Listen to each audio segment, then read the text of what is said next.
My daughter abandoned me in the middle of the Arizona desert, right there on a deserted highway, and said coldly, "I don't need extra mouths to feed at home." She drove off, convinced she'd left me behind for good. But when she returned home, she noticed a note on the refrigerator. The moment she read it, her phone lit up with panic. 47 calls. If you're watching this video, tell me where you're from or what time it is for you. The desert doesn't do shade. It does honesty. There's the road, the sky, and whatever you came here to face. This country sure is empty, I said, trying to make my voice easy. That's the beauty of it, Renee replied. Pure wilderness. A woman could disappear out here and never be found.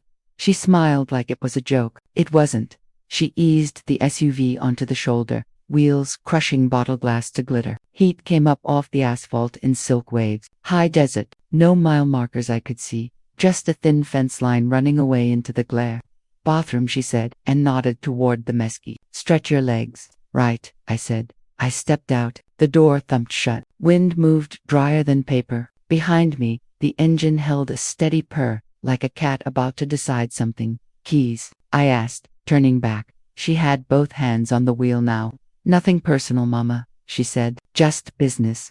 Then the engine roared. Gravel popped. Heat took the shape of a car, and then the car was gone. A silver fish, sliding into the sun. Dust hung, then fell. Silence clapped shut. I stood there with my small backpack and my old hat and the sound of blood in my ears. Field on one side, empty on the other. The horizon looked near but never moved.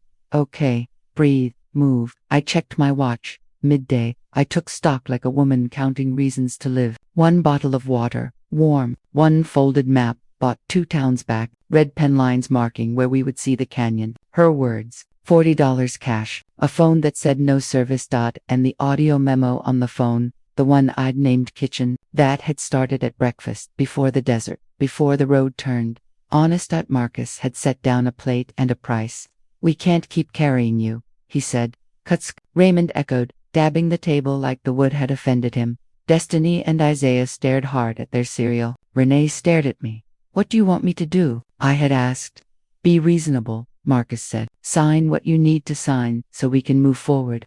Raymond's smile was small and cold. It's for your own good. Fresh start, Renee had said, for everyone. I'd set my phone on the counter to check the weather. My thumb slid up. Audio memo, record. The app blinked its red dot like a small heart. I didn't trust my own, so I borrowed one. They talked like I wasn't there about my house, my account, my decline. A word that sat in the butter dish and wouldn't melt. Somewhere in there, someone said, she won't make trouble. And someone else said, she never does. I watched the seconds count up. 3 minutes, 4. My hands were steady. The coffee wasn't. When the kettle hissed, I stopped the recording and named it. Kitchen. A true thing should have a true name. Then came the sweet part, the family trip. Let's take Mama to the high desert, Renee said brightly. Last warm spell before the cold. She made it sound like a kindness. She always did. Now the kindness was a long strip of 2-lane with heat, shimmer, and a crow ripping at something in the ditch. I slung the pack and started east. The map said the desert rose stop was 6 miles. If my red line was right, 6 miles could be the distance between a bad plan and a worse one. 6 miles could be life.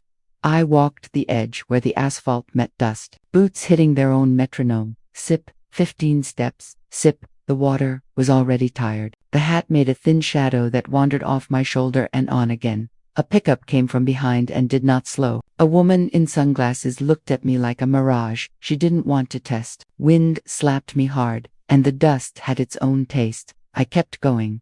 At 2 miles, my shirt was a flag that had done its duty. At 3, my tongue felt like a rag left in the sun. At 4, I saw the first sign, a painted board that once said cold soda, now saying nothing. The crow hopped ahead of me, patient like a teacher waiting for a slow student to catch up. The road lifted, rolled, and lifted again. My calves made their opinions known. I told them they were heard and overruled at 5.5. The desert rose showed itself. 2 pumps, a low store with a blinking open that lied every 3rd blink, and a tin awning throwing a shadow the size of mercy. I stepped under it and let my bones cool. The bell on the door made a noise like hope trying. Inside, humming cool, a rack of jerky, a rack of postcards, A young man at the counter with a haircut done by Faith. He glanced up and then did that second glance people do when they're not sure if you're trouble or tired. Water, I said. 2. He rang them up and waited for me to reach. I put a 10 on the counter so he could see it wasn't a problem. Dignity pays retail. He slid me the bottles and a look that said he'd seen worse. You all right, ma'am? I will be, I said. You got a payphone? He laughed short. No, ma'am, but the Wi-Fi sometimes. He wobbled a hand. You can try Outback. The bathroom mirror gave me back a face I recognized from the inside. Salt at the temples, eyes more awake than yesterday. I ran water over my wrists, counted to 30, did it again. My phone still said no service. I opened the memo app and tapped play. The kitchen voices filled the tiled room, hollow and small and still deadly. Fresh start, for everyone, for your own good. I stopped it at 347. That number felt like a handle. I could hold it. Out back. A picnic table leaned toward shade. I sat and set the phone to record again. Front camera, off screen dimmed. Insurance policy, I said under my breath, and told the truth for a minute straight. Date, time, location, what was said, by who, and what had just happened on a nameless road. I spoke it clean. A true thing should have a true record. That the Wi-Fi blinked in. 1 bar. I waited for the little tire to stop spinning on my email. It never did. All right. Plan B. I labeled the new memo Desert Rose and set the phone to auto-upload when it could. I wasn't going to die of hope, but it didn't hurt to let it ride shotgun back inside.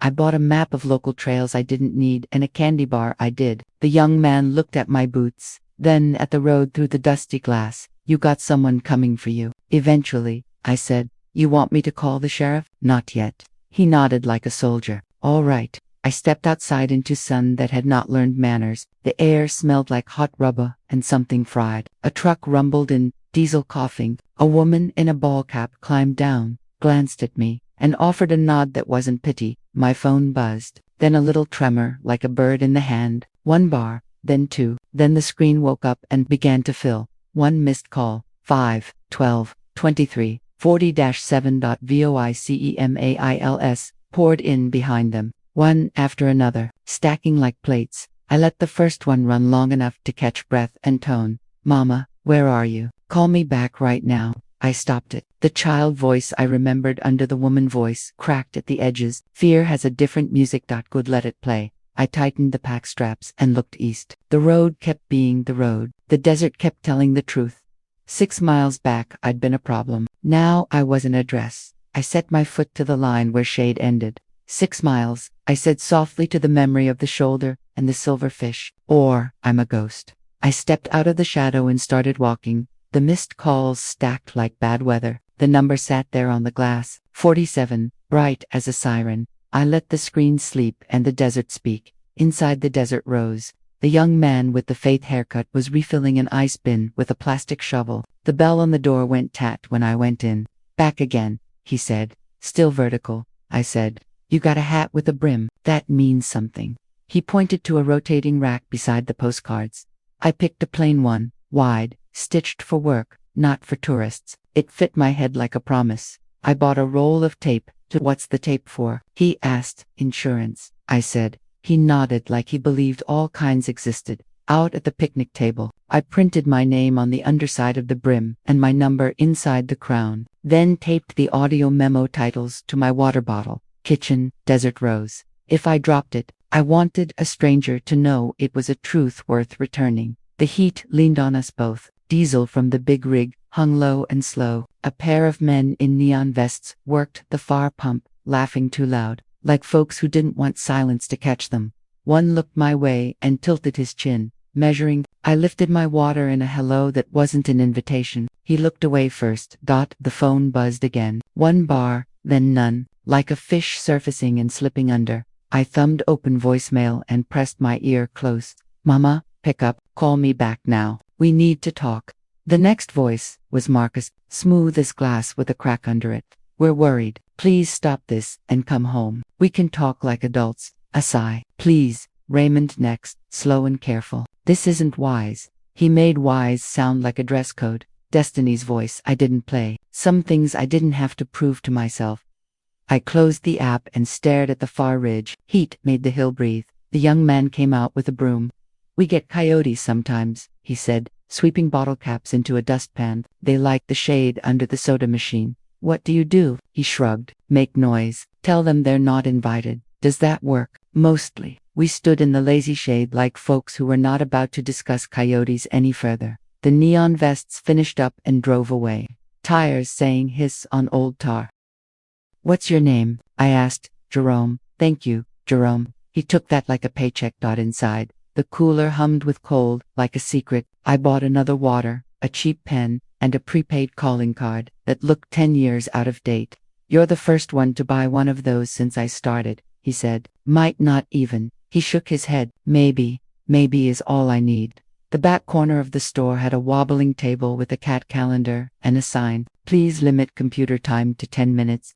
The computer was a box with a monitor like a small TV and a keyboard that had been hit more than listened to. I woke it up and the desktop blinked into an internet held together by prayer and duct tape. The browser kept asking me if I wanted to update. I told it we were both fine the way we were. The Wi-Fi hiccuped again. I typed slowly, an email address I trusted, subject line, insurance policy. I attached the kitchen memo, the Desert Rose memo, and a note with 5 sentences. Date, time, place, what they said, what she did. I wrote like I meant to be read in a courtroom. I would never set foot in. The progress bar crept like a lizard across a hot rock. 12%, 38%, stop, start, 63%. I didn't breathe while it hit 100 and flashed. Sent. I closed the window and stared at my hands. They weren't shaken. Good. Let's keep it that way. The bell went tat again. A woman in a khaki uniform and mirrored shades walked in with the sun on her shoulders. Sheriff's Department 10, but not the county I knew. She set a pack of peanuts on the counter and looked my way once, the kind of look that put a pin in you on the map and then moved on. You the one walking the grade? She asked, casual. I said. You need help. Maybe not the kind you give. She tasted that answer, decided it wasn't worth a second question, paid, and left. Tires crunched. The bell quieted. Jerome looked at me like he hoped I wasn't about to turn his day into a story. I'm not here to make a mess, I said. I didn't say you were. I stepped back into the heat because you can't heal in air conditioning. The world out there hadn't changed its mind. Road, fence, sky, crow. The phone buzzed. Live in my hand. Incoming call. Renee. The name filled the screen. Sudden and big. I let it ring. She called again, faster. The kind of speed that means someone else is watching. I answered and kept my voice plain. Go ahead. You think this is smart, she said. Her breath came tight in the receiver like she'd jogged to anger and arrived sweating. I think the sun is honest. Hilarious. Where are you? Near shade. How's the canyon? Silence, then a soft curse. Listen, mama. That thing on your phone, you delete it. You come home, we talk like a family. We fix this. Say the sentence I need first. What sentence? The one where you say what you did. I drove you to get some air. You walked off. I came back and you were gone. Try again, I said. My voice didn't change. Say the part about nothing personal, just business. Say it out loud for the record. You're recording me. That's illegal. It isn't. That's extortion. It isn't that either. She blew her breath into the microphone. A hard white noise that told me she turned away to check who was listening. I pictured Marcus's hand on her arm, Raymond's eyes like ice. Fine, she said. You want to play hero. You want the kids to see you like this. Like what? Paranoid, lost, making everything harder than it needs to be. You took me to the road and left, I said. That made it hard. Stop it, she snapped. Just stop. Come home. We'll get you situated. We'll sign what we need to sign and be done with this, please. There it was. The word that meant, give it to me, please. You want me home? I asked. We'll talk with witnesses. What witnesses? A neighbor, a clerk, anyone with ears. No, she said instantly. We're not doing a show for the whole town. We already are. I let that hang long enough for her to hear the truth in it. Last offer, she said, voice low. You get in a car, you come home, alone, or I call someone who makes that happen. That someone have a uniform. Don't test me. I'm not, I said. I'm telling you the price. We talk with witnesses, or we don't talk. You're making a mistake. Old woman. She hung up. The screen went black and showed me my own face for a second, warped in the glass. I sat on the curb and wrote one sentence on the prepaid card with the cheap pen. Talk with witnesses. I slid it into my shirt pocket with the edge up so my fingers could find it fast. Jerome stepped outside with a crate of chips. You okay, ma'am? Learning to be, I said. Want me to call someone now? Soon. What time does the evening crowd show up? He lifted a shoulder. After work, folks get gas, grab beer, ask about the game. Why? Because I'm going to need a couple of ears, I said, who aren't mine. He blinked, then nodded once. I can be one. I'll take you, I said. You got a neighbor who minds his own business until he doesn't. He smiled. Everybody out here is that neighbor. Another truck pulled in. 2 women climbed out laughing, their voices bright enough to cut heat. The phone buzzed again. Texts this time. Marcus, please come home. This is cruel. Another. Raymond. We can resolve this privately if you stop dramatizing. I typed slow. We'll resolve it publicly so it stays resolved. Send. The sun tipped just enough to admit it would later lose. The road kept its line. A crow hopped and let a shadow pass over it without moving. I finished the second bottle, folded the plastic small, and tucked it into the trash with the label out. Kitchen. Let the world read if it wanted. When the next call came, it wasn't Renee. It was a number I didn't recognize. Local hungry. I answered. Della, the man said like he'd used the name before. This is Pastor Michael over at New Hope Baptist by the grade. We heard you might need a ride. I watched heat lift in loops off the far lane. I might, I said. We can swing by in 10. No questions you don't want. That's already 2 answers, I said. He chuckled warm. We do casseroles too. Bring your ears, I said. I'll bring the truth. We'll bring ears and pie. He hung up before I could ask who had sent him. It didn't matter. The dessert already had enough witnesses. A couple more wouldn't hurt. I stood, tightened the pack straps 1 notch, and looked at the road. The SUV shimmered there in my memory, silver and small and fish quick, swallowed by sun. I looked down at the prepaid card edge in my pocket and the word I'd written on it, talk with witnesses. The bell went tat as I stepped inside one more time. Jerome, I said, laying a 20 on the counter. If 2 folks from the church come asking for the woman who walked the grade, that's me. Yes, ma'am, he said. And if a silver SUV asks, he smiled without showing teeth. I never saw you. Good, I said. But if you do see me, count yourself as a witness. He tapped the counter like a gavel. Consider me sworn. I went back to the heat and sat on the curb where street met sand. The kind of border folks make. My phone buzzed again, and I let it. The sun leaned west and the shade moved like a slow salvation. Far down the road a dust plume lifted, then thickened, then became 2 headlights and a grill, with a small cross hanging from the mirror. I stood up and dusted my hands. The desert kept being honest. It was time to be 2. The church car rolled up gentle, dust humming around the tires like bees. 2 people inside, a woman at the wheel with a braid as neat as a plaited rope, and a man in a short-sleeved shirt with a cross that wasn't there to frighten anybody. Della, he called through the window, voice warm enough to pour. That's me. I'm Pastor Michael, he said. This is Sister Joanne, different last name, he added quickly, and the driver grinned. Hop in if you're willing. I was. The seat held the day's heat. The AC coughed valiantly. Sister Joanne checked the mirrors with care that told me she did everything like that. No questions you don't want, Pastor Michael said again, palms open on his knees. Questions are fine, I said. It's the answers that get you. We rolled west. The desert rose shrank behind us. Jerome stepped out and lifted a hand once, brief and exact, witness sworn. Folks said you needed a ride, Sister Joanne said. Folks also said to bring pie, so there's that. She tipped her chin at a Tupperware in the back. The car smelled like cinnamon, mercy, and armor all. Tell me something first, I said. How quick does news travel out here? Faster than a storm when it wants, Pastor Michael said. Slower than fence posts when it doesn't. Good, I said. Today, it can run. He glanced at me sideways, measuring my temperature. We like things settled fair, he said. Even when fair is loud. I nodded. Loud is fine. He waited. I let the road speak a while. Saguaros like sentries, sky too big to lie under. Then, I gave them the short version with nouns that could stand in court. Who said what, when, where, what was done. I didn't color it. The facts already had blood in them. Sister Joanne let out a breath through her teeth when I got to the shoulder and the sentence. Nothing personal, like she'd cut her finger on it. Pastor Michael didn't interrupt. When I finished, he said, You recorded the kitchen talk. Yes, you share it with anyone. One person, I said. and watched the scrub slide by, and the cloud when it feels like being a cloud. Good, he said, and didn't ask who. He didn't need to know. Town was a cross of streets and 3 stores pretending to be 6. New Hope Baptist sat back from the road. Low roof, white paint that remembered brighter days, a bell that probably rang when it wanted to. We slid into shade and through a side door into a fellowship hall with a soda machine, a bulletin board of casseroles, and a computer on a table wearing a laminated sign, "Please be kind." Sister Joanne set the Tupperware down like an altar offering. "You want a slice before war?" she asked. "After," I said, so I remember what peace tastes like. Pastor Michael unlocked an office with a green rug and a fan that clicked each time it turned its slow shoulder.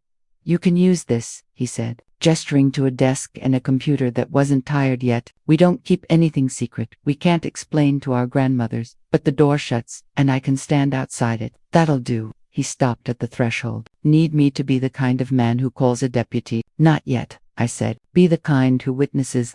He nodded once and eased the door mostly shut.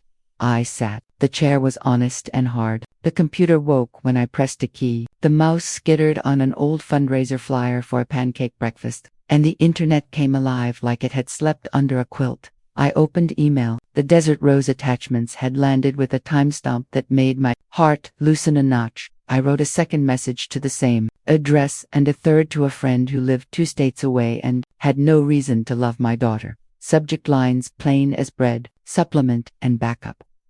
I added 2 lines of facts that would make their own truth if everything else burned. Who would, when, where? I put my full name at the bottom like you pin a note to your own shirt. Then I opened a draft I'd written months ago and never sent. The title said, "If I Don't Come Home."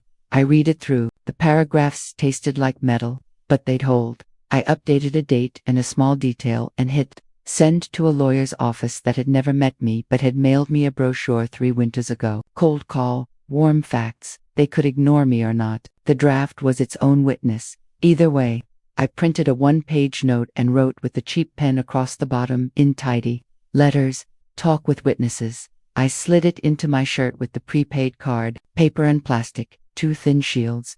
My phone shivered in my palm. Service took breath, then spoke. A text from a neighbor whose last name I didn't like to say, and first name everyone used, Earl. He and I borrowed letters from each other and returned them on time. "Earl, you back? Folks at your place?" Loud, I typed. "I'm safe. Are you home?" "Earl, front porch. Want an ear?" I pictured his porch swing, the old pillbug of a dog that lived under the step, the lemon tree that shouted spring. I typed, "Yes, I'll arrive with 2 witnesses. Keep your porch light off, but your eyes on Earl." Copy another text. This one, from an unknown number, but with a scent I recognized. Polite, official, oily. Unknown. "Hello Della. This is Officer Hayes with Community Safety. We've received a call about a vulnerable adult. We'd like to do a welfare check at your residence. Please confirm your location." I typed, "Thank you, officer. The vulnerable adult is me. I'm with 2 community witnesses and will meet you on my neighbor's porch in 1 hour. Bring a recorder. 3. No reply. Good. Let them decide how official they wanted to feel." Pastor Michael tapped the doorframe. "You ready?" "As I'll be." We walked to the hall. Sister Joanne cut 3 squares of pie and wrapped 2 for later. She said, "Sugar walks farther than pride." I took them. "You too afraid of being pulled into something messy?" I asked. "Already are," she said, cheerful as sunrise. "That's what churches are for. Messy truth."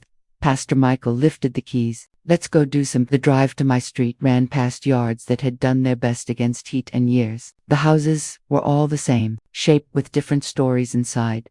Ours had a porch, too big for what was set on it. Mr. Earl stood at his rail with a coffee cup and a look like he could watch a hurricane blink. He lifted the cup in greeting the same way Jerome had lifted his hand. No fanfare, just present. "Evening," he said as we climbed the steps. The pillbug of a dog thumped its tail exactly twice and then decided we were not edible. "You stirred up a nest," he said. "Good," I said. "I brought ears." He glanced at Pastor Michael and Sister Joanne, liked what he saw, didn't like why. He pushed a second chair with his foot. "Sit, they've been in and out. Della, your daughter." The men. Voices like bees. "They find the note?" I asked. He scratched his jaw. "They found a note on your fridge," he said. "Simple one. If there's worry, ask Renee that it That's it, he snorted. They didn't enjoy that sentence. It wasn't for them to enjoy. 3 cars turned onto the street at once, like a flock of starlings trying to remember who they wanted to be. The silver SUV came first and parked wrong, too close to Mr. Earl's mailbox. The other 2 slid in at neat angles and waited a breath. One was a county car with a light bar asleep on top. The officer inside spoke into a mic without moving his face.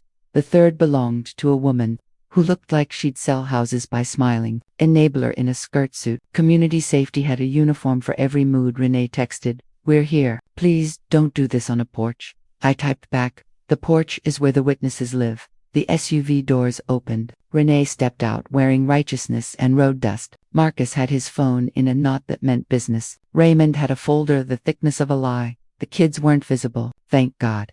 Maybe that part of her still worked. Officer Hayes climbed out of the county car and adjusted his belt like it was a personality. The woman in the skirt checked her smile in the dark window and made sure it could be seen from 6 houses away. Pastor Michael sat forward, elbows on knees. Sister Joanne folded her hands in her lap like there might be grace left to throw. "Evening," Mr. Earl called down, casual as sprinklers. "Earl," Marcus said. "All honey. We're concerned about Della. We'd like to bring her home privately." "I'll ask her," Mr. Earl said, not moving his eyes off the rail. "She's on my porch right now." Renee faced up to me, eyes going flat under the porch light. "Mama, enough. Price hasn't changed," I said. "We talk with witnesses." "This is humiliating," Marcus said softly. "A knife in velvet. For the children. For all of us." "The humiliating part happened in the kitchen," I said. "This part is clean." Raymond raised the folder in one hand like a priest raises a book. "We have documents that require signatures," he said. "It's simpler if we don't." "We do simple tonight," I said. "We do true." Officer Hayes cleared his throat. "Ms. Della, I'm here on a welfare check. Are you safe? Are you being coerced? Do you require medical assistance?" "I'm safe," I said. "I am not coerced. I have witnesses. I have pie." His mouth twitched. "Then my job is to make sure everybody remains calm and lawful," he said, "which includes not making a scene." "We're on a porch," Mr. Earl said. "A scene makes itself." The woman in the skirt stepped forward, badge on a lanyard swinging. "I'm Ms. Walker, Community Safety," she said. "I help families navigate difficult when families tell the truth." I said, "We'll start with that." Renee pointed at the door I could no longer pretend wasn't there. "Inside," she said. "Mama, now." "Here," I said, and slid my phone across the little table between the chairs to the rail, where the porch light could catch it. I tapped the screen. The red dot blinked. "We're recording. We stay on the rail. We stay with ears, or we don't talk." Marcus opened his mouth, closed it. Raymond's face gave back nothing but calculation. "You're making a spectacle," he said. "I'm making a record," I said. "Be careful which one you fight." Renee's jaw worked left, then right. She put her hands on her hips, like a girl who wanted a whistle. "This is extortion," she said again, trying out a word she'd heard on TV. "It's Sunday school," Pastor Michael said, mild from the chair. "You say what you did. You say what you'll do next. You do it." Sister Joanne set the Tupperware on the little table like a bell of truce. "Pie?" she asked the air in general. No one moved. My phone buzzed once more with a last text from an unknown number. The preview flashed just long enough to read 3 words. "Check your email." I lifted the phone, tapped, scanned. The lawyer's office had written back faster than I believed possible. A paralegal with a steady name said, "Received. Provisional file opened. Please confirm best public meeting place for intake." She listed 2 options. One was the church hall. The other was the sheriff's office lobby. I looked up at Renee and the porch, and the street that had decided to stay for the show. I typed 1 sentence to her and hit send. The words we'd already both heard once today, now with a time and place under them. "We talk with witnesses. Tomorrow, church hall, 8 a.m. Her phone lit in her hand. She read. She didn't answer. "All right," I said to the porch, the street, the officer, the neighbors behind blinds, my own unsteady heart. "That's the price. You can pay it or you can keep owing." The air held very still while the sun gave the last of itself to the edges of the roofs. Somewhere down the block, a child called for a dog that was under a porch. It always went under. The crow on the line made the sound crows make when they know endings and beginnings. "Sheriff." Thence Renee's voice was a low stone. Tomorrow, she said, and then you sign what you need to sign. We'll start with truth, I said, then we'll see what needs a signature. She backed up a half step. Marcus's hand found her sleeve. Raymond's folder stayed raised like a shield. The county car. Radio hissed something only the officer needed to hear. I slid the phone back to my side of the rail and ended the recording. With my finger on the dot that I saved the file under a name I could find in a fire porch. The porch light threw our shadows long and strange across the lemon tree. It felt like a stage. It felt like a courtroom. It felt like a boundary that might hold. Tomorrow, I said again, and stood. A woman who had decided to be in a dress. The cliffhanger wasn't the cars or the folder or the badge. It was the fact that they all said yes without saying it, because the porch had ears and the morning had a place, and because I'd already started the recording for the next act. The street held its breath like it had a stake in this. Porch light, lemon tree, neighbors pretending not to be windows. The county car idled like a metronome for nerves. Terms, I said, and put my hands flat on my knees so no one could say they were fists. I go inside for 15 minutes. One witness comes with me. We collect what I choose. We all stay where the ears can hear. If anyone raises a voice or a hand, we stop. Then tomorrow, 8 a.m., Church Hall, we talk with witnesses. That's it. Renee's mouth made a line you could cut wood on. Marcus glanced at Officer Hayes like he wanted him to grow taller. Raymond hugged the folder like a life jacket. Hayes squinted at nothing in particular, which is how a decent man looks at a mess he can't mop. Seems reasonable, he said. As long as it stays calm. It won't, Raymond said, velvet peeled back. If we keep dignifying this circus. Mr. Earl drank his coffee and thumped the mug down once on the rail. The circus came to us when a woman got left on the road, he said. Ms. Walker, community safety, skirt suit, smile like a porch light with a dimmer, stepped forward. Let's de-escalate, she said, palms out. We can do a brief retrieval. No dramatics. Pick your witness, I told Renee. Or I will. She glanced at the officer, decided not to. She glanced at Ms. Walker, decided her smile had too many teeth. She settled on Pastor Michael. Maybe because a cross reads neutral in heat. Him, she said. All right, Pastor Michael said, as if he'd been waiting in that chair for this exact assignment since breakfast. Sister Joanne unwrapped a square of pie and put it in my hand. Fuel, she said. You can tell the truth longer if your blood sugar isn't sulking. We crossed the crunchy lawn. The silver SUV glared side-eye at the mailbox like it might take a bite. The front door to the house I paid for swung on quiet hinges that had listened to too many arguments.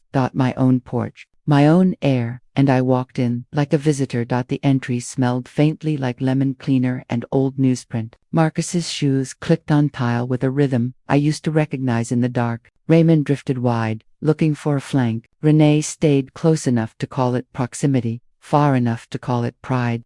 15 minutes, Hayes said, planting himself across the threshold like a kindly gate. Door stays open. Windows too, Mr. Earl added from the rail. Breeze is a good witness. I went to the fridge first. The note I'd left sat under a magnet shaped like a roadrunner. If there's worry, ask Renee. Someone had underlined ask hard enough to dent the paper. Cute, Raymond said. True, I said.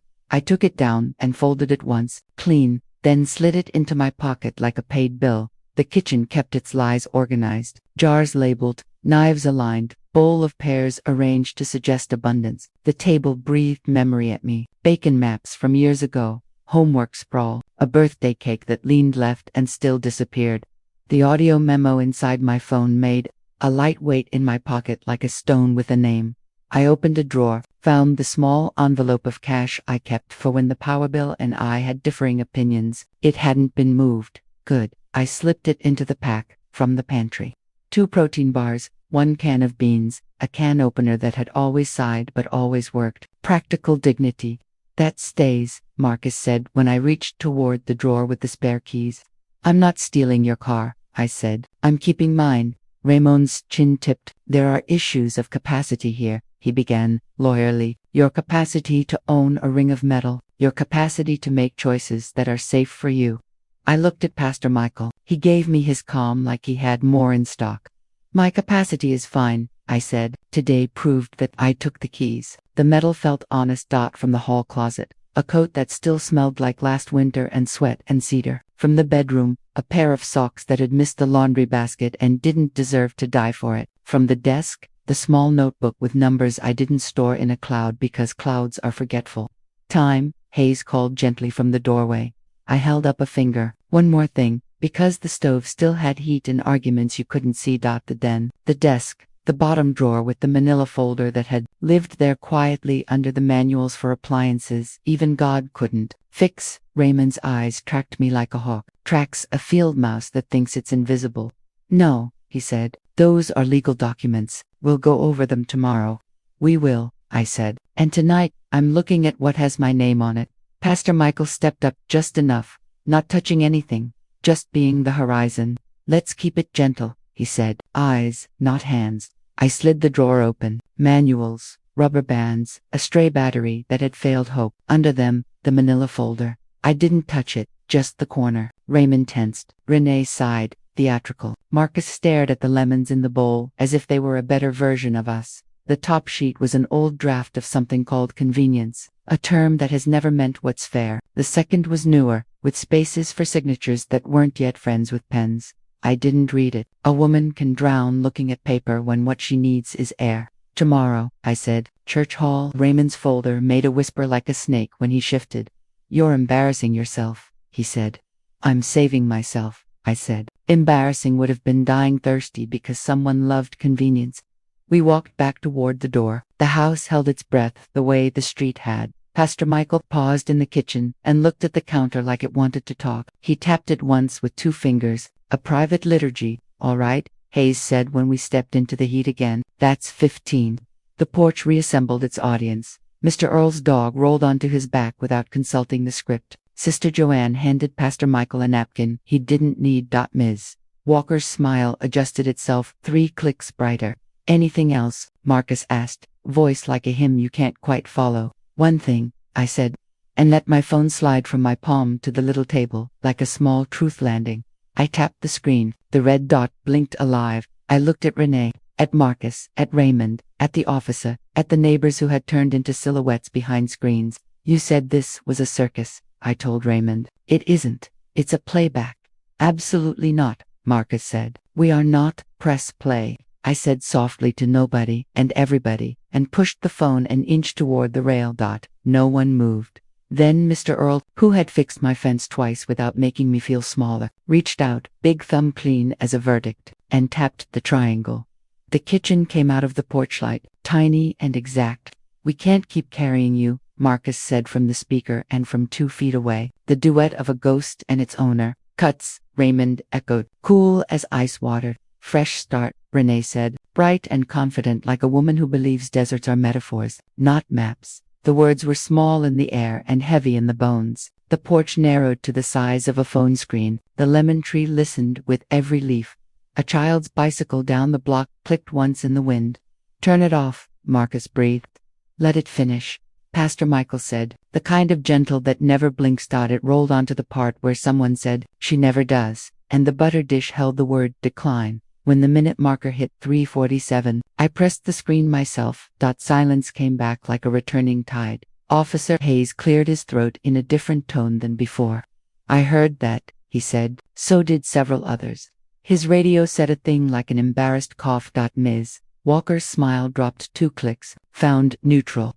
Okay, she said. Professional wheels, already trying to spin this into a worksheet. Let's focus on next steps that keep everyone safe. Next steps. The church hall, Mr. Earl said. Mild as mowing. 8A.M, which we all heard. Raymond swallowed. Invisible, but the throat moves the way a lie has to be carried, and said, tomorrow, then. Renee stared at the little black screen like it had stolen her hands. She looked up and her eyes were different, a color I recognized from when she was 6 and broke a window with a ball she wasn't supposed to throw. Shame lived there. So did anger. Shame blinked first. Tomorrow, she said, jaw set to grind the word down to powder. Bring your folder, I said. Bring the truth. Leave the desert. She flinched like I'd said I loved her in front of her friends. The crowd unnoted itself by degrees. The county car side. Ms. Walker made notes she would later call a plan. Marcus smoothed the front of his shirt, a gesture I'd seen 1,000 times that meant he wanted to smooth the entire day. Raymond kept the folder tight enough to leave crescents in his palms. Mr. Earl handed my phone back. Good button. he murmured. Private porch doesn't forget. Porch forgives slow, I said. But it does. When they'd all gone, cars coughing, silhouettes dissolving into houses that would have things to say at dinner. Pastor Michael looked at me like a man checking a knot twice. You able? He asked.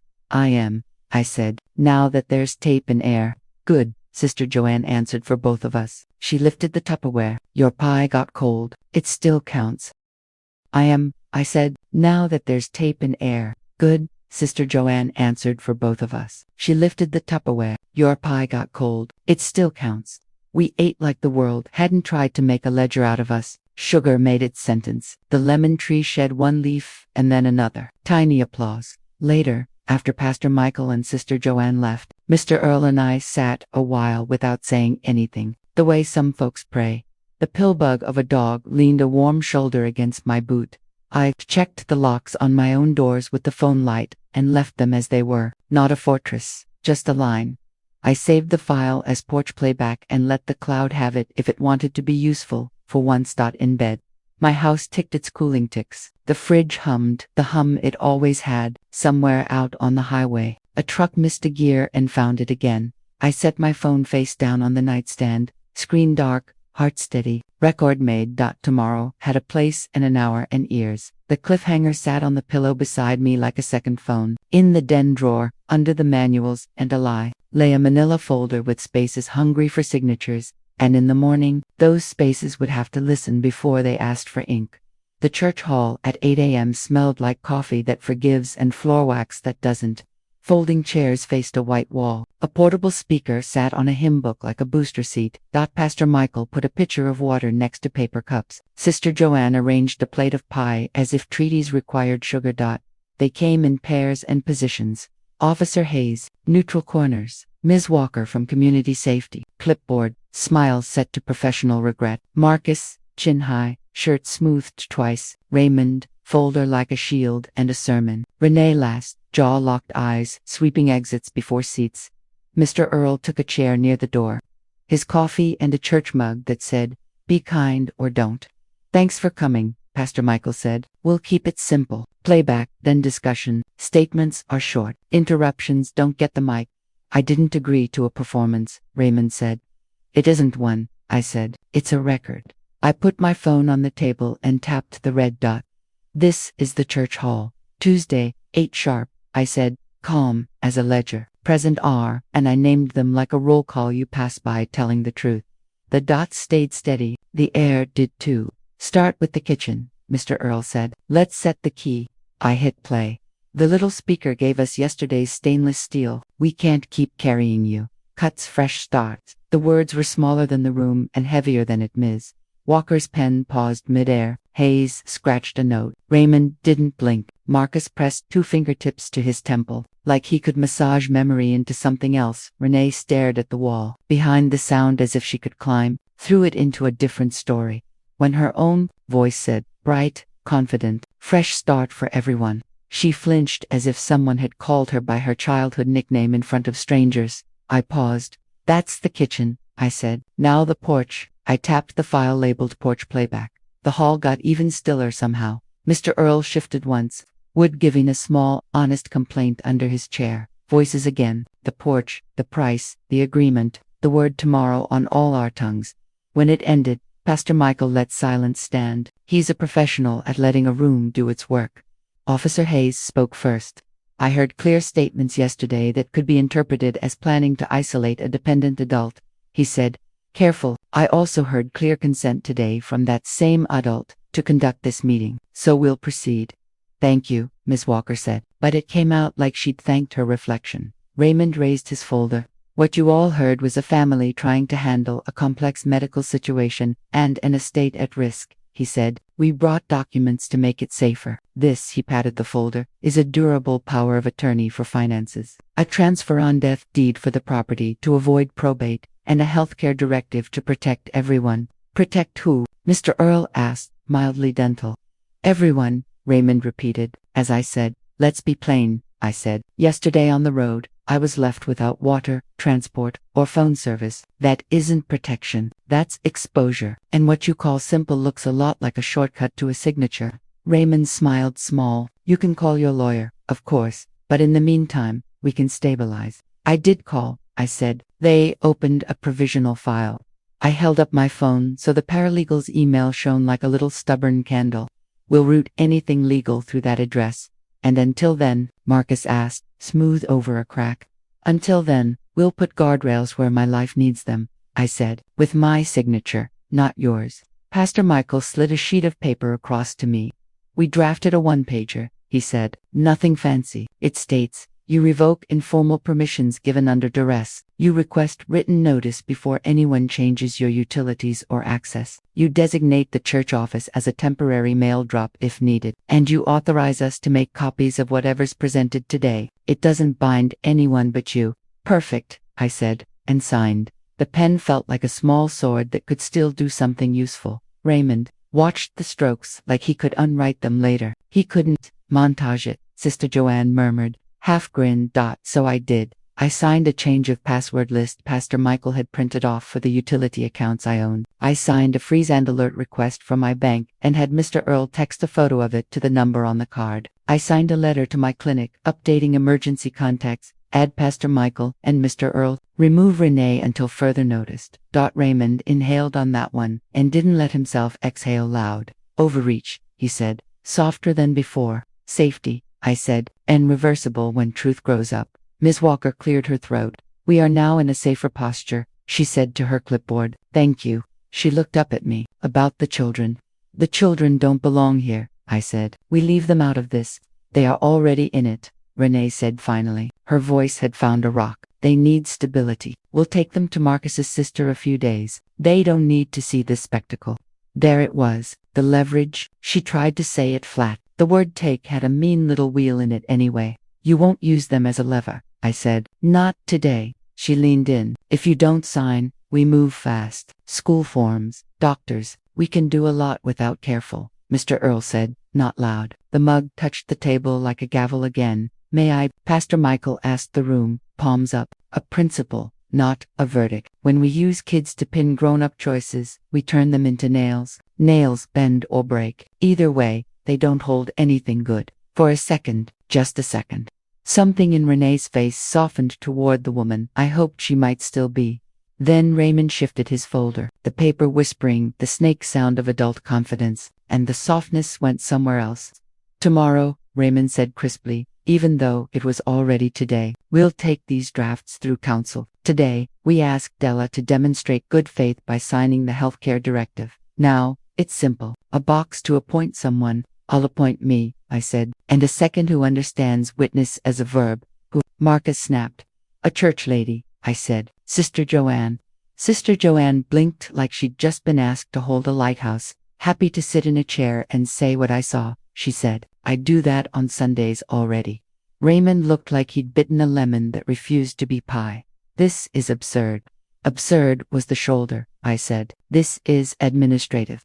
Pastor Michael slid the healthcare form over. It had more boxes than sense. I ticked the ones that made me my own decider, wrote Sister Joanne's name where the second belongs, and left blank the part that assumes a daughter is a plan. I signed. Pastor Michael and Mr. Earl witnessed. The pen made a small, excellent noise.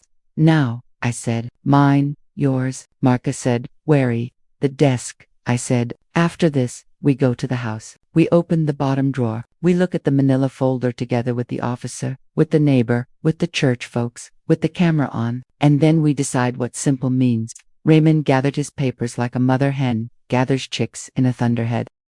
This is unnecessary and theatrical. It's necessary and public, I said. So it stays true. Miss Walker looked at Hayes. Hayes looked at the clock. I can spare 20, he said, if it avoids 3 hours later. We walked out in a procession that would have made the town talk even if we wore costumes. The morning had put a new shine on mailboxes and cracked sidewalks. The lemon tree in my yard held the light like it had plans for it. Inside the house, the air was cooler than the street and hotter than the truth. The door stayed open, the window to dot. We went to the den like parishioners to a font. I didn't touch the drawer yet. I put my phone on record on the desk, tapped the red dot, and said the day and the room out loud. Then I looked at Pastor Michael. He nodded. I slid the drawer, manuals, rubber bands, the battery that believes, under them, The manila folder. Raymond's lips parted just a little. This should be looked at with witnesses. I finished for him. I lifted the cover.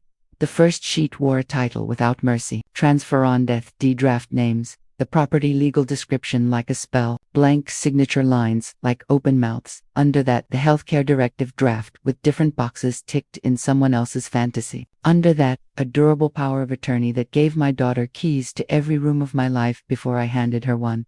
And under that the weight of old paper, the thing I had remembered without trusting memory. Last will and testament of Della, date 5 years ago. Witness lines blank. Executor line blank. Bequests that said what most folks say when they write alone at a kitchen table late at night. The house stays with me while I stand. After, it goes where love says, not pressure. Unsigned. Unsigned. Raymond said, pouncing. Therefore nothing, today, I said, except this. Its existence proves there was time and intent not to do what you call simple. I held it up. The room's light went into the pale paper and came back out straighter. It also proves that any story that starts with she can't decide needs to sit down. Mr. Earl leaned, squinting. That your handwriting? He asked. It is. I set the old will gently on the desk next to the snake papers and stepped back so the room could see. Hayes took a photo with his body camera. Sister Joanne snapped one with her phone. Pastor Michael didn't take a picture. He just watched my face like it was the only document that mattered. Renee looked from the unsigned will to me and back. She looked like a woman who had thought a door was unlocked and now noticed hinges. This doesn't change what needs to happen, Raymond said, voice thin now that the hallway had something else hanging on its nails. It changes the story, I said, which changes what needs to happen. Renee put both hands on the back of the desk chair and squeezed until the wood complained. So what? She said.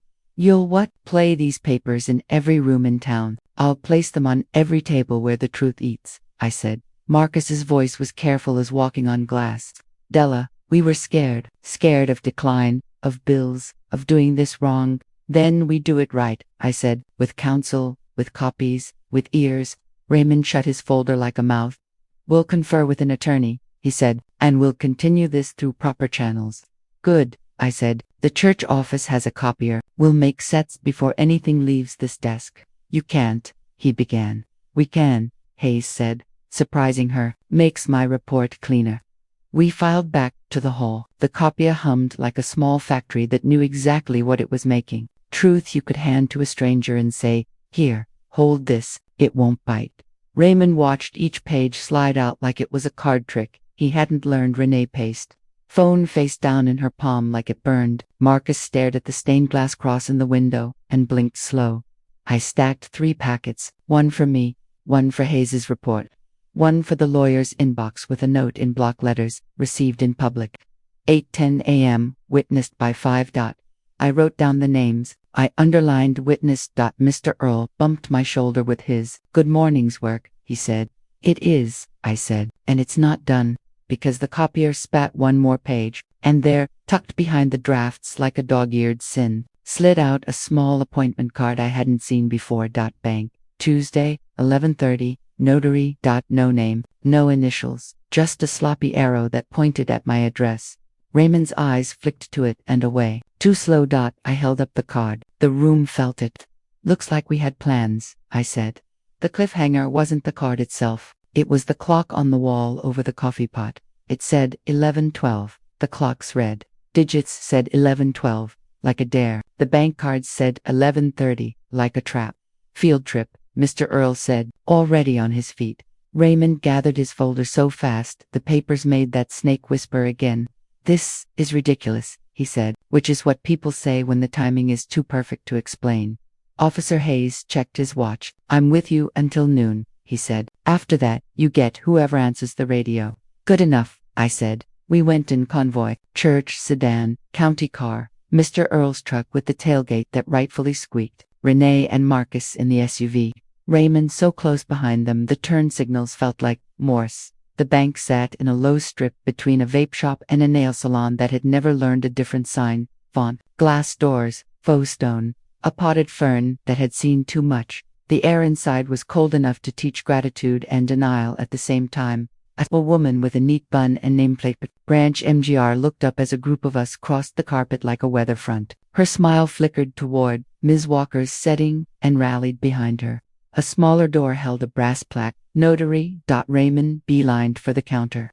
We have the 11:30, he said. 4 documents. For Della. He used my last name like it was a lever. Hi, Patricia, I said, stepping into her eyeline with a signed copy of my sentence. I'm Della. This is my account. I put the note on the counter. I do not consent to any notarization or changes today. I'm safe and present. I'd like to place a verbal password on file and set transactions to in-person only.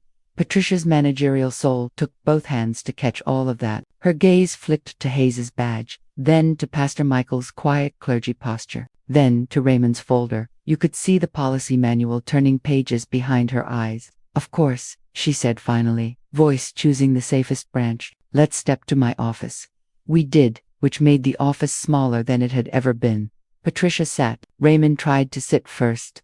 Mr. Earl stayed standing by the door like a friendly bouncer. Hayes took the corner that saw everything. Pastor Michael and Sister Joanne posted up by the potted fern. Renee and Marcus hovered like people who want to be both responsible and invisible. I'll need to verify your identity, Patricia said to me. I handed over my ID and my patience. Password will be a sentence, I said, when she typed. All lowercase, no spaces, witness or nothing. She entered it, mouth compressing in a way that said she had seen worse passwords and better days. Security settings updated, she read back. No wire transfers without in-person appearance by you. No new signers, no changes to beneficiary designations. Notes indicate presence of a law enforcement officer and community witnesses. She glanced up at Hayes and Mr. Earl like they were checked. Today they were. Raymond slid a document across the desk with a smile designed for weak branches in a storm. This is just a pre-filled notary acknowledgement, he told Patricia. We'll have her sign a simple healthcare directive and a transfer on death deed, standard for estates. She's agreed to this. No, I said, she hasn't. Raymond's smile didn't move. There's confusion.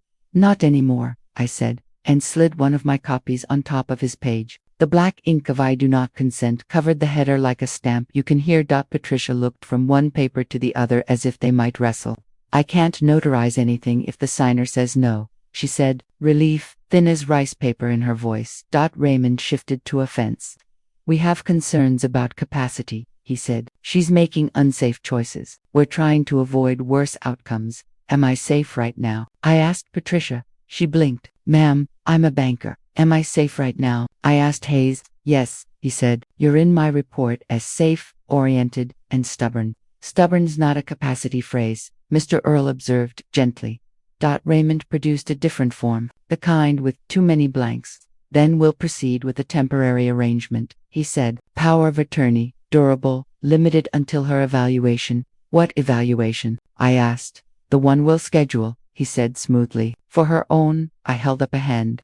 Already scheduled, I said, and slid my phone around so everyone could see the message I'd sent from the church office and the reply from my clinic. Della. Apt Thursday, 2:30 p.m. You could feel Raymond's folder wilt a degree. Patricia breathed, which seemed like the first time she'd done it in minutes. I can note a hold for heightened authentication, she said, fingers finding comfort in keystrokes, and I'm happy to step out of any family dynamics that exist. The notary door opened and a woman with precise eyebrows peered in. 11-30, she asked. I can take. She saw the crowd, the badge, the folder, the pastor, the pie carrier. Whenever. Not today, Patricia said quickly, with the authority of someone who has kept her job by knowing when not to be helpful. Thank you, Joy. Joy took one step back and one sideways. A notary practiced at dodging weather. Copy, she said, closing her door like a lid. Raymond changed tack.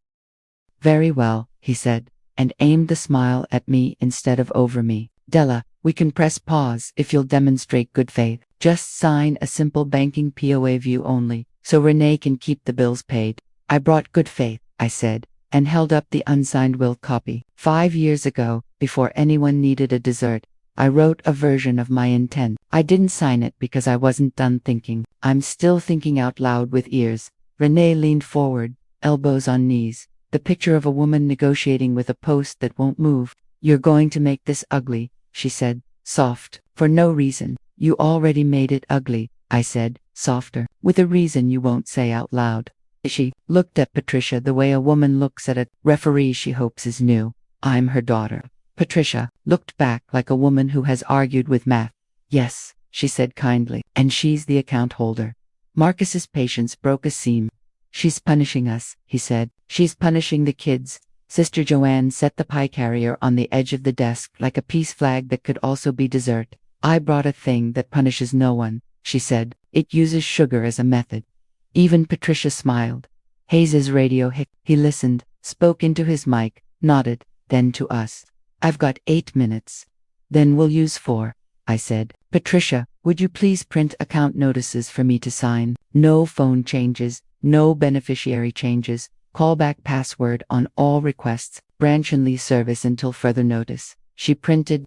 I signed. The pen made that small, excellent noise again. Paper cuts, you choose, I said. Raymond watched the signatures with a predator's attention, then eased back, like a cat who knows the bird isn't hatching today. Fine, he said, we'll do this with counsel. Please, I said, bring better paper. We stood to go. That's when the official-looking man in a navy blazer appeared in the doorway with a smile that had been to school. He carried a slim tablet and introduced himself like a soft glove. Good morning, he said. I'm Daniel from Protective Services. I received a referral. I'm here to make sure everyone's safe and supported while we sort through some concerns. Raymond brightened like someone had remembered his middle name. Yes, he said. Thank you. There have been episodes, confusion, wandering. We're trying to stabilize. I walked 6 miles, I said, on purpose. Then I asked for help on purpose. Then I told the truth in public on purpose. If that's wandering, it's the useful kind. Daniel gave me the clinician's head tilt, then clocked the pastor, the neighbor, the officer, the bank manager, the notary door, the pie. He put the referral smile in his pocket and brought out the field one. Okay, he said evenly, let's ground this. Ma'am, do you feel safe? Yes. Do you know the date and where you are? I told him right down to the fern. Do you consent to these folks making decisions for you today? No, he nodded, turned to Raymond with the same even tone. In our state, we don't remove capacity because someone is inconvenient, he said. We look for patterns, harm, and risk. Today, I see a lot of paper and a lot of witnesses. Raymond's mouth opened, closed, recalibrated. We're trying to prevent harm. So am I, he said. So is she.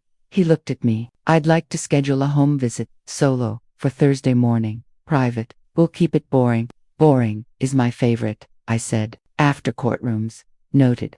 He slid me a card. Call if anything escalates before then. If anyone pressures you to sign, text the word stop and I'll read it as a request. Copy, I said, tucking the card with my prepaid one. Paper shields multiply. We emptied back into the main room, like weather retreating. Patricia shook my hand with both of hers.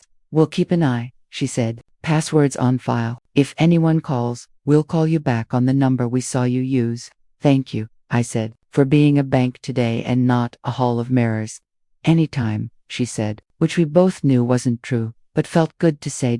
Outside, the sun had decided to be friendly from a distance. The convoy took a breath. Hayes checked his watch, tipped 2 fingers, and rolled out, the light bar not even tempted. Raymond tucked the appointment card, useless now, back into his folder, which had learned humility in one corner. We'll be in touch, he said. Do that, I said, through counsel, through daylight. Renee looked at me like a woman holding a rope that had stopped pulling back. You done? She asked. Not until we tell the truth you're avoiding, I said. Say the sentence. What sentence? The one where you say why you needed me small. Say the part about money. Say the part about a house turning into an answer. She stared. The words came up, knocked on her teeth, and waited for permission. She swallowed them and looked away. Tomorrow then, I said, and meant 100 tomorrows when paper would matter less than behavior.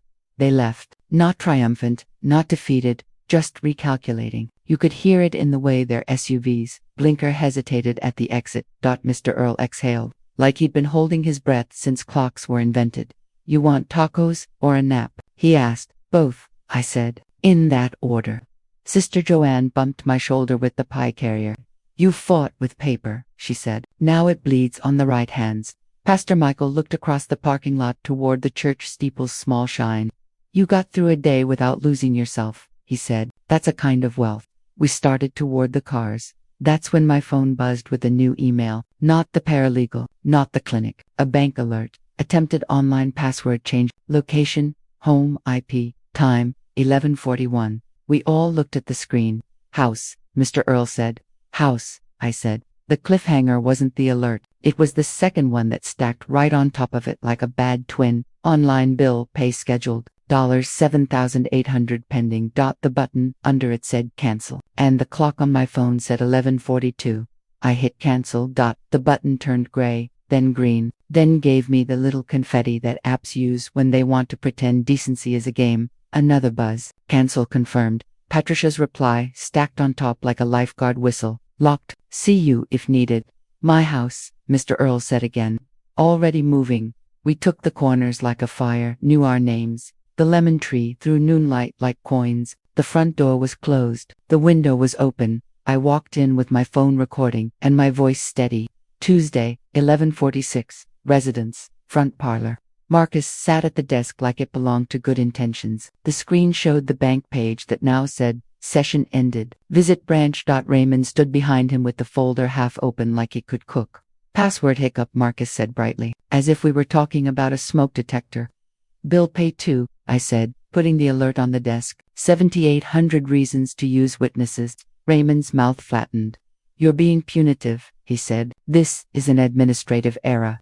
Then you'll love administration, I said. We'll do it in public with pie. He blinked. With what? Church potluck, Mr. Earl said, amused despite the heat. Tuesdays at 6. Tables and opinions. Ears attached. Marcus's phone chimed. He glanced. Something in his shoulders moved, the way a truth moves when it hits bone. Della, he said, softer. We are trying to survive.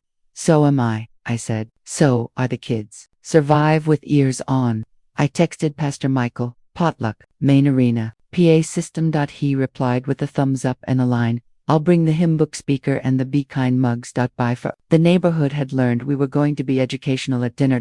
They showed up with Tupperware and curiosity, which in this town is the same thing. The fellowship hall smelled like chili that had been prayed over, and 7 pies arguing about crust. The folding chairs arranged themselves in rows like folks who had worked fence together. Ms. Walker from Community Safety parked a clipboard at the back like a traffic cone. Officer Hayes reappeared without saying he had. Pastor Michael set the mic on the hymn again and asked for grace that covered both the food and the next hour. Sister Joanne moved through the crowd with plates in her hands and names on her lips. Mr. Earl staked out an all-seat where he could see exits and faces. They came, of course they did. The town's enablers always come when daylight promises free food. Marcus in a shirt he thinks makes him look like a man who never breaks. Raymond with the folder that had learned table manners. Renee in a dress that made her look reasonable. The kids with a babysitter who kept them to the side with juice boxes and a force field of cartoons. Good witnesses,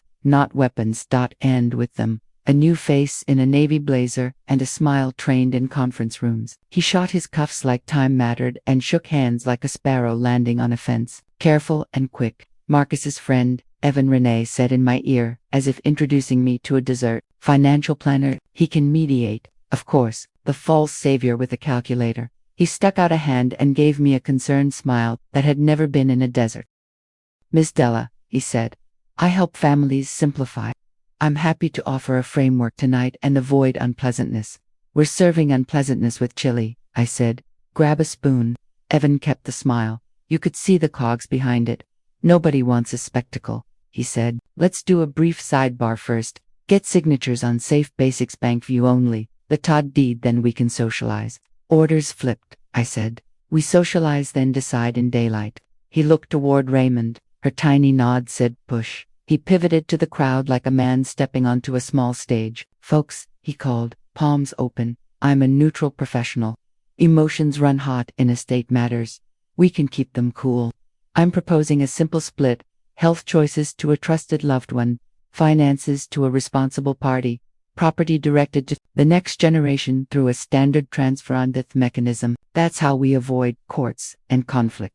The words were smooth and almost true if you didn't hold them up to the porch light. Sounds tidy, someone near the beans said. Tidy is how you fold shirts, Mr. Earl said from the aisle. Truth is how you fold days. Pastor Michael lifted the mic. Playback first, he said. Evan can offer his framework after we hear the record. I put the phone on the table. The room settled. Chairs creaked.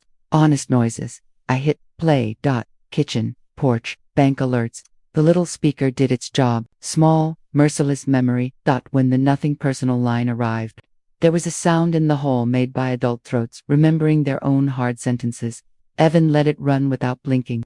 Pros can do that. When it ended, he smiled the way folks smile when they plan to co-opt gravity. Language in families is messy, he said smoothly. What matters is a structure that holds when feelings wobble.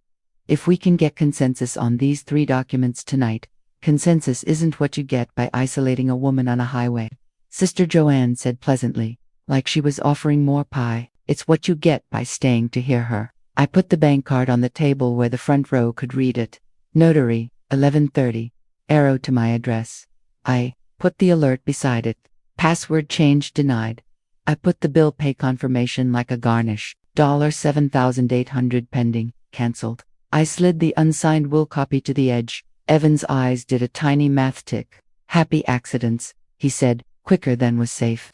Accidents don't make arrows, Mr. Earl said. Evan took a breath, recalibrated, tried a new route. Miss Della, he said, focusing all his spotlight smile on me. What if I guaranteed, personally, that no funds move and no deed transfers without 2 signatures, yours and a neutral party? I'll be the neutral. We get you care. We keep the family housed. You keep dignity. Raymond's mouth tightened. This was not the lane he'd chosen. Renee glanced at him like, what are you doing? Then decided she liked the sound of guaranteed. Tempting, I said. Say the sentence first.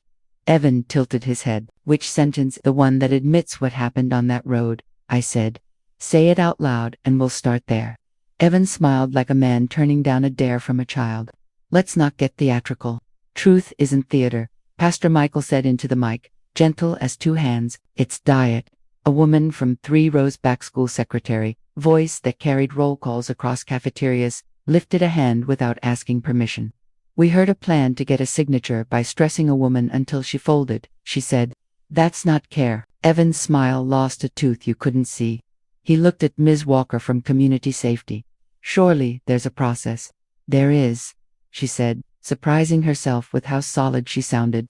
She looked at me like a person who had read a manual and then met a human. The process includes not pushing paper through the back door. It includes not using kids as collateral. Renee's patience finally ripped. No one is using anyone, she snapped. We're trying to keep a roof and food and insurance. She is making that hard. You made hard on a shoulder, I said. Say it. She stared at me like the sentence was a rock she could carry forever, or drop once and be done. Her jaw worked. She looked at Marcus. He looked at his hands. She looked at Raymond. He looked like a manual. She looked at Evan. The calculus there said, I can't help you pass this. She looked at the room. I took her out there, she said finally. Each word pulled through wire. I left her. I told myself it would shock her into being reasonable. She swallowed like something sharp. It did not. No one clapped. That wasn't what this was. But the air changed temperature. Evan's shoulders eased as if he'd just avoided a lawsuit. Good, he said. Now we agree on harm. Let's agree on repair. He turned toward me again, ran his script. 2 signatures for any money move. Mine as neutral, yours as principal. Marcus to consult on health, property to pass. No, I said. Repair starts with boundaries, not bargains. My boundaries, no private papers, no unilateral decisions, no use of the kids as leverage. Health directive stays with me and Sister Joanne for now. Finances, branch only, callbacks with passwords. Property, no discussion until counsel is present and the desert is no longer in the room. That's punitive. Evan tried again. That's safety, Ms. Walker said before I could. You could see her surprise at hearing herself say it. You could see her make a note to remember. Evan did the pro thing. Flipped. Then, I endorsed those boundaries, he said smoothly, his loyalty moving to where the room's gravity lived. Miss Della's plan is conservative and protects all parties.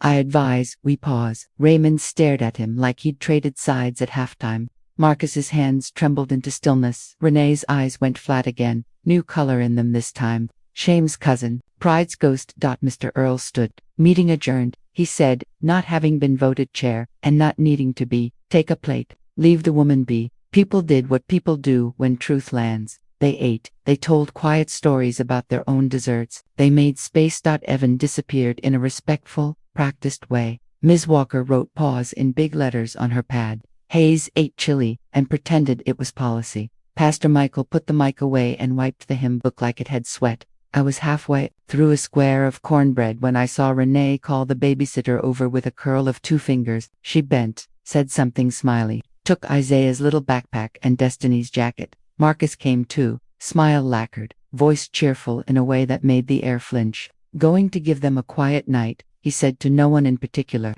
They don't need to be around all this. Leave them here, I said. Let them finish their pie and hear people tell the truth as a normal sound. It's school tomorrow, Marcus said, still cheerful. We'll get them settled. Renee took Isaiah's hand. Destiny, already 11, going on. Court stenographer, looked at me like she was trying to decide if she should be a witness now or later. Tomorrow, I said, as calm as I could make it. We talk with counsel. Tonight, we don't move the pieces. We're not moving pieces, Renee said. We're going home. That's a piece, Mr. Earl said, appearing at my shoulder like a fence post. Raymond slid between us with his folder like an umbrella. We're not asking, he said softly. We're informing. Miss Walker wavered, clipboard lifting then lowering. The manual and the human at war again. Hayes looked from the kids to me, to the rule book in his head, and found the page that says, "Custody isn't mine to call. Let them go," Pastor Michael murmured in my ear. A hand on my arm that had the weight of 10 funerals and 20 baptisms. "We can't hold tonight. We'll hold paper tomorrow." The babysitter handed over the juice boxes like a treaty. Marcus zipped a jacket like a father who does not know how to do anything else. Renee nodded at me once. Not victory, not loss. Just a woman choosing a pride that would wake her at 3 a.m. They walked out into a golden hour that didn't care about our minutes. The door swung soft and shut hard at the end. The hall kept humming because people keep eating even when the room has a hole. Sister Joanne pressed a napkin into my hand. It smelled like cinnamon and the inside of a church where people hug awkwardly and mean it. The cliffhanger wasn't the tail lights. It was the way Destiny turned at the door and looked back at the mic on the hymn book, like a thing that tells the weather. Tomorrow had lawyers and forms and copy machines and chairs. Tonight had a space at a table, 2 empty paper cups, and a sentence I could feel settling in the room, like a new beam. "We'll do this in daylight." Night pressed its ear to the town. The fellowship hall rinsed itself back to coffee and wax. Mr. Earl walked me home under a sky that had more stars than excuses. The lemon tree breathed steady. My porch light drew a neat circle around a chair that remembered. "Sleep," Mr. Earl said. "Tomorrow's paperwork eats folks who yawn." 5 minutes, I said. He left his mug on the rail like a standing invitation and headed across the street. The pill-bug of a dog found his step. Their silhouettes folded into their house, a quiet that chose them back. Inside, the den still smelled like honest paper. I set my phone on the desk, thumbed the recorder, watched the red dot become a small, faithful sun. I opened the window. The night came in cool and curious, like it wanted to know how the story ended. The bank alert, the potluck, the confession, they ran through me like traffic. Under them, a smaller road, the kids gone, not stolen, not safe either. Used as proof of being right. I breathed around the thought until it made room for air. On the desk, the unsigned will lay beside the drafts like a map next to a brochure. I slid a sticky note onto it and wrote in block letters, "Still thinking." My phone buzzed against the wood. Unknown number, local, the kind of number folks use when they don't want their name first. I answered and said nothing. "You recording?" Renee asked, voice soft as a woman standing in a dark kitchen with the light off. "Yes." "Good." Wind moved in the receiver like someone had opened a back door. "Then you said straight." I shouldn't have said just business. That was me pretending I was a kind of woman I'm not. I let that sentence stand on its own legs. It held. "I took the kids to Marcus's sister," she said next. "They're fine. They're asleep. They ate spaghetti and laughed at a dog that sneezes. You can call. They'll hear you tomorrow at breakfast if you want." "Thank you," I said. 2 words that kept their shoes on. She breathed. "I know tomorrow is lawyers," she said. "I know you think I want the house." "You do," I said. "Say the part about why." Silence. Then the kind of laugh folks make when they step on their own rake. "Debt," she said. "My own, not on paper. You can see the business is thin. The trucks need work. I'm late on payroll, and that's a sin in a small town. The house felt like a lever I could pull to be a hero before anyone knew I'd already lost. There it was, the word I'd suspected, hero. It looked wrong on her, and true at the same time. I told myself it was for the kids. She said, a safe place, stability. But it was for me, to feel like a daughter who fixes, not one who asks. You could have asked, I said. I didn't know how to do that without shrinking, she said, so I tried to make you small instead. The night leaned in closer. A coyote yipped far off like laughter that didn't want to be heard, admitting anything. Renee, I said, here's where I am. I'm not a prize. I'm not a police. The house isn't a machine that spits out absolution for bad math. I know, she said. You want repair? I asked. I'll name a price. Not money. I'm listening. You apologize in public, I said, slow and clean. At the church hall, on the mic, you say what you did and why. You say the sentence about the road. You say the sentence about money. You say the sentence about using the kids as proof. You say you're sorry with your eyes on faces, not folders. And you put in writing that you won't take a step with my accounts, my health, or my property without my signature and one neutral witness who doesn't share a house with you. She swallowed. I could hear it. And if I do that, I'll meet you where love lives, I said. Kind. I'll cover your payroll this month and the next from my savings. Not as a gift to your business, but as food for the people who work for you. I'll put a roof over the kids for as long as I stand, rework the will with counsel, and we'll talk future with ears. The house stays in my name until the day it doesn't. And that day won't be tonight. The price of that future is truth now. That's the double. That's the double, she said, half to herself. You keep the house and still put me back on my feet. I keep my dignity and still put dinner on other tables, I said. Those aren't enemies. She didn't speak. Somewhere on her end, a faucet dripped like a clock no one believed. When she did talk, the words had been washed. I'll do the apology, she said, but not with you staring at me like a judge. I'll be in the second row eating pie, I said. Everyone else can be the courtroom. A small breath that might have been a laugh. You'll really cover payroll? Yes, with an invoice and terms. No more secrets. You don't get to be a hero with my money. You get to be a woman with a ledger.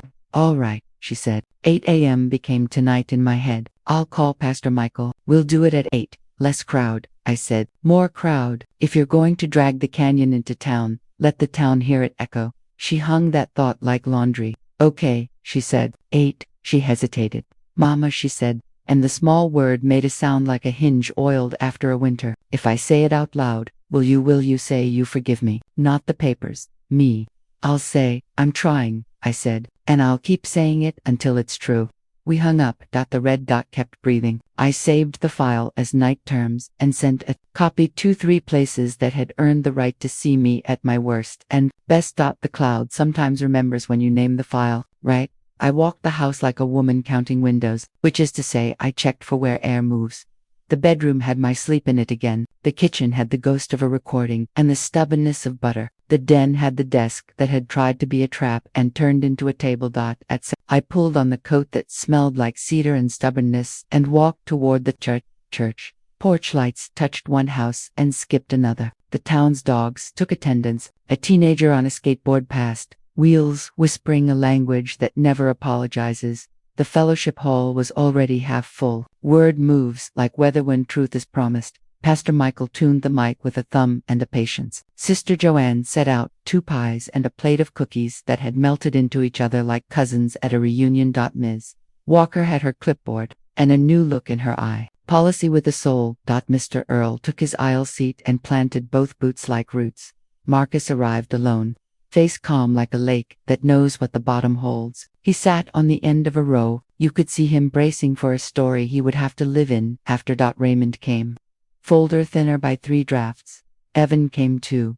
Sleeves rolled. Neutrality ironed. He gave me a nod that said, I'll follow the room. Daniel from Protective Services slid in at the back with a notebook. You'd want if your house were on fire and you only had one pocket. At 7:59, the door opened and Renee walked in with hands that had learned not to clench. She wore the same dress. She looked like a woman who'd just realized dresses don't defend you.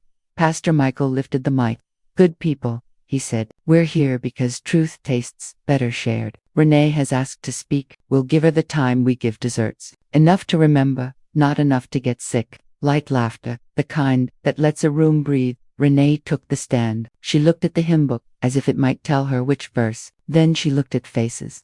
I took my mother out on the highway, she said. I left her. I told myself it would make her reasonable. She swallowed. It was me being unreasonable. It was me trying to be a hero in a story where I was the one who needed help. She kept going. She said debt like a word she'd been hiding in her mouth. She said house like a word she'd tried to turn into a rope. She said kids like a word that should not be used as a lever. She said sorry. She didn't dress it up. She let it go naked into the room and stand there. I didn't look down. I didn't look away. I let the apology do what apologies do when they arrive on time. Changed the shape of the furniture. Evans stepped forward, and for once he didn't sell anything. We pause papers, he said. We build a boundary plan. We draft with counsel. We feed people. We breathed. Miss Walker nodded like she was saying a prayer with rules. Daniel wrote a single word in his notebook and underlined it. It might have been capacity. It might have been community. In that light, they looked the same. Pastor Michael set the mic down like a baby who'd fallen asleep. The room exhaled. Raymond closed his folder gently, like a person learning to treat paper like it's attached to veins. I stood because talking while sitting felt like lying. I forgive the sentence you said today. I told Renee, I'll work on forgiving the one you said on the road. She nodded like a woman who understood installment plans. We ate pie that had carried itself across town like a promise. I signed nothing. Neither did she. We made a list instead. Names of lawyers, dates, small tasks that prevent big disasters. Mr. Earl added a note only he would think to add. Replace porch light bulb. Truth deserves good lighting, he said. When it was done enough to end, people began their slow dissolve. You could feel the town recalibrating itself a degree at a time. I stepped outside to air that had learned to forgive heat. Cars lined the curb like punctuation. A siren murmured somewhere far. A bedtime story for a different street. I was halfway across the asphalt toward home when headlights turned the corner without hurry. A sheriff's cruiser rolled up and idled under the church's modest bell. The light bar stayed dark. The engine did the patient rumble of a man who'd been told to take his time. Officer Hayes wasn't driving. A different deputy got out, older, night shift in his posture. He looked at me, then at the hall, then at his notepad as if it had told him a joke. Evening, he said. We got a call. About what? I asked. He glanced at the door, where voices and dishes still made the noises of a town surviving itself. He glanced at the door, where voices and dishes still made the noises of a town surviving itself. Depends who you ask, he said. Somebody said there was coercion. Somebody said there was a confession. Somebody said there was pie. There was, I said, all three. He adjusted his hat. We're going to need statements, of course. He looked past me toward the sidewalk, where Renee stood with her hands open and empty. Starting with hers, the deputy said, and yours. The cruiser kept idling. The bell above us didn't ring, but it felt like it might consider it. The desert had told the first truth. The town had told the next. Now the law had come to ask for its own echo. The cliffhanger wasn't the deputy or the pad. It was the third silhouette stepping out of the cruiser. Slow, deliberate, the undersheriff, the one who remembers every porch in this county. And the way his eyes paused on my face like he'd seen it before, somewhere with heat and glass. And the sentence, nothing personal, hanging in the air like a mirage.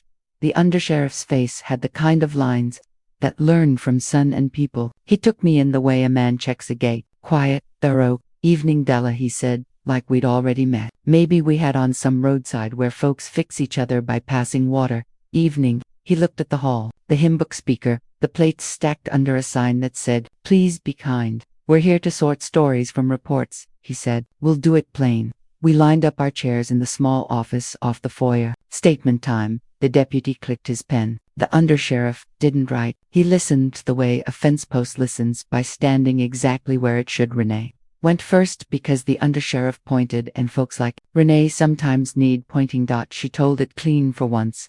Desert. Nothing personal. Debt. The kids used like proof. Apology again, with less theater, more bone. Why? The undersheriff asked. Same word he's asked in kitchens and recs. Because I thought being a daughter meant fixing without asking, Renee said. And because the house looked like a lever. The undersheriff nodded, like gravity had answered. And now I'm asking, Renee said, looking at me. Not for the house, for a chance to be a decent woman in daylight. My turn. I laid it out like ledger lines: kitchen, desert rose, porch, bank, potluck, tonight's call, tomorrow's plan. No embroidery. The recorder on the desk ticked its quiet ticks. You want charges? The deputy asked, eyes on a form that had boxes for words that ruined families for sport. I want witness, I said, and a report that says what was said and done in case truth needs a backbone later. The undersheriff nodded once. No crime. I can carry past the DA without hurting more than helping, he said, but we can write a record that makes lies limp. He looked at Renee. And you can come by Thursday to sign a voluntary statement. Don't make me find you.